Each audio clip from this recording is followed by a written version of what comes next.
Un spectacle. Consacrer une journée internationale de la femme rurale, c'est mettre en lumière le rôle et la situation de la femme qui vit et travaille dans les campagnes. Elle participe activement à l'éducation, à la sécurité alimentaire et aux soins de la communauté.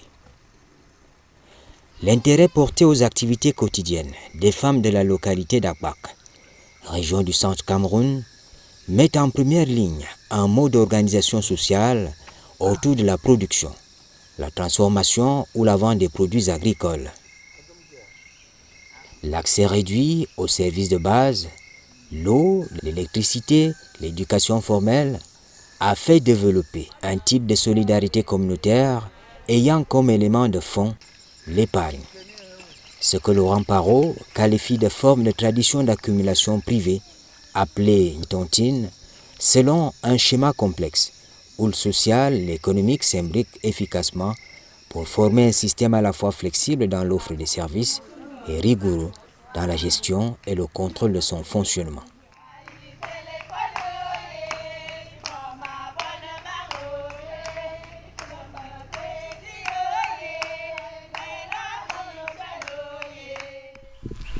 Ma réunion s'appelle Cadeau, Antenne d'Akbak.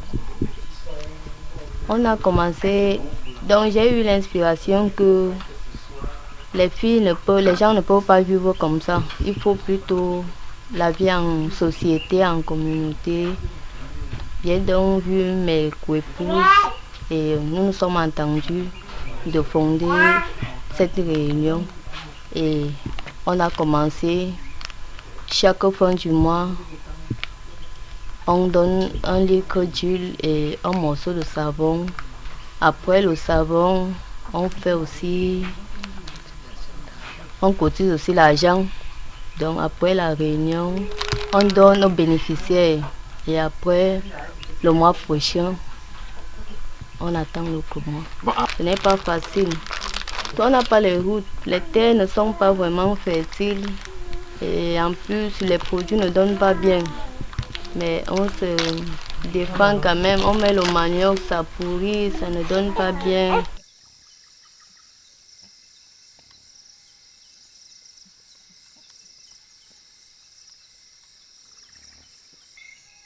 Les femmes du village Akbak s'appuient sur des ressources naturelles, l'agriculture et le petit commerce pour gagner leur vie, dans un environnement où l'information de qualité, encore moins les technologies innovantes du monde moderne, ne sont pas toujours à la portée de tous. Mon mari, c'est lui qui m'a donné le fonds de commerce pour lancer cette petite boutique et pour que je puisse me déployer par mes cotisations et autres.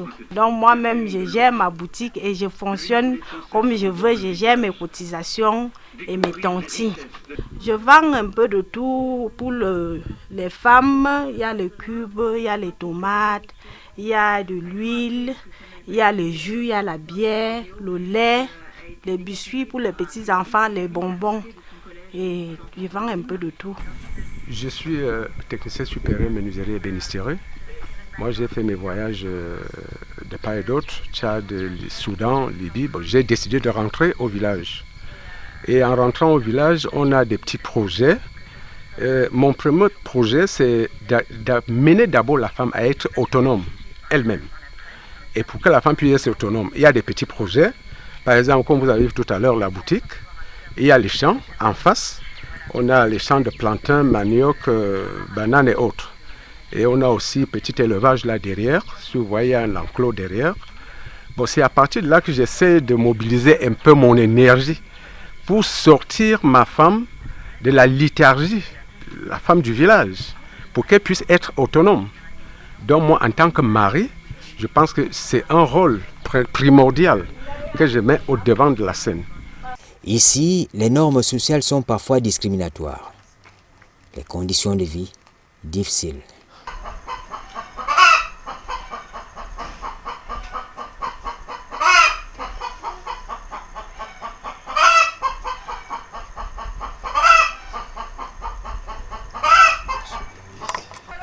C'est pas du tout facile parce que les moyens de transport pour aller en ville, porter la marchandise pour le village. Ce n'est pas du tout facile avec l'état de route et autres. Donc on se bat avec nos petits moyens pour le faire, pour satisfaire la femme rurale du village. Le problème avec les clients sont embêtants quand ils sont déjà sous, ils viennent déranger parfois tard dans la nuit, toquer la porte. Bon, je suis déjà habituée à vivre avec eux comme ça. Pour le moment, on a besoin de produits pour lutter contre les pourritures. Donc on a besoin des machettes, des roues pour les travaux. On a le plantain, le macabo, le manioc, mais on ne parvient pas à vendre ces choses parce qu'on n'a pas la route. La route nous fait défaut. Tu vois que tu as le maïs même, parce que même le maïs, beaucoup de gens, on sème le maïs ici en abondance, mais problème de route. Donc ce qui fait que on a de fois ces nourritures-là, ça se gâte même ici. Parce qu'on n'a pas les moyens pour sortir, pour aller vendre ça. Les femmes du village vivent très mal parce qu'on cultive la nourriture. Les animaux de la brousse, on mange tout. Comme je sors de là maintenant, je suis en train de pleurer. Je sais que j'ai cultivé et je n'ai pas trouvé que les hérissons ont déjà tout envahi. J'étais allée chercher mon plantain pour aller vendre à Essé. Je veux un peu de savon, un peu de pétrole. Me voici donc, vous m'avez trouvé ici en train de venir au champ. Politiquement, les femmes rurales d'Akpak offrent un modèle de réussite de l'intégration sociale, du vivre ensemble, au moment où le repli identitaire met en difficulté la solidarité entre les groupes sociaux constitués. Dans la nourriture avec les femmes des villages, là. La nourriture de savon, je suis dedans. Mais je ne comprends pas le patois de ici, là, mais je comprends quand même le français un peu. Je suis une fille Douala et Bassa. Ma maman c'est une Bassa d'Edea. Mon papa c'est un Bonamoussadi. Bon, mais j'ai grandi beaucoup chez les Bétis, donc chez les Aobala, chez les Étones. Bon, c'est l'aventure. C'est l'aventure, j'ai voulu découvrir, j'aime découvrir. Et c'est ça qui m'a amené jusqu'ici. Et moi et mon mari, on se connaît. Comme vous voyez, ça c'est mon champ. C'est sur ça que je vis. Moi et mon mari, on se bat pour vivre. Je mets le manioc, le macabo, le plantain, les ignames et les trucs comme vous voyez, le gombo. Mais les arachides, on a à récolter les arachides, on a à enlever les arachides. Donc c'est le manioc qui reste souvent et puis on nettoie, comme vous me voyez, je suis venue ce matin nettoyer le champ et le champ des ignames. Bon, on nettoie les champs des arachides pour que en saison pluvieuse, quand la saison sèche va arriver, qu'il n'y a plus de herbes. C'est vrai que tous les matins, j'accompagne ma femme au champ pour essayer de l'aider à faire certaines petites tâches. Moi, généralement, je viens pour le bois. Comme elle n'a pas assez de force, je viens l'aider à découper le bois et puis on rentre au village. Ce n'est pas facile, ce n'est vraiment pas du tout facile, mais on fait de notre mieux. Mon mari, normalement, c'est quelqu'un qui arrête la machette, mais pas tellement. Donc, ce qui fait que, ce qui fait beaucoup, qui m'aide beaucoup, c'est l'histoire de peut-être quand on vient en brousse, il vient avec moi, on cherche du bois. Bon, il cherche le bois, on transporte ensemble. Bon, quand il a le temps, il vient, on arrache même des fois les herbes ensemble dans le champ. Ce n'était même pas facile, et ce n'est même pas facile, mais quand on accepte déjà d'aller vivre quelque part, on supporte tout, hein. On supporte tout.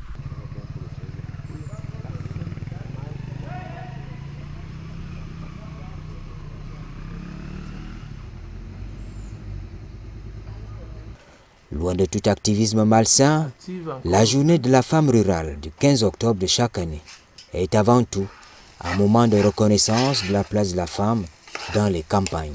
La journée internationale de la femme nous autres, en tant qu'hommes, on fait partie de la journée internationale de la femme parce qu'on accompagne les femmes.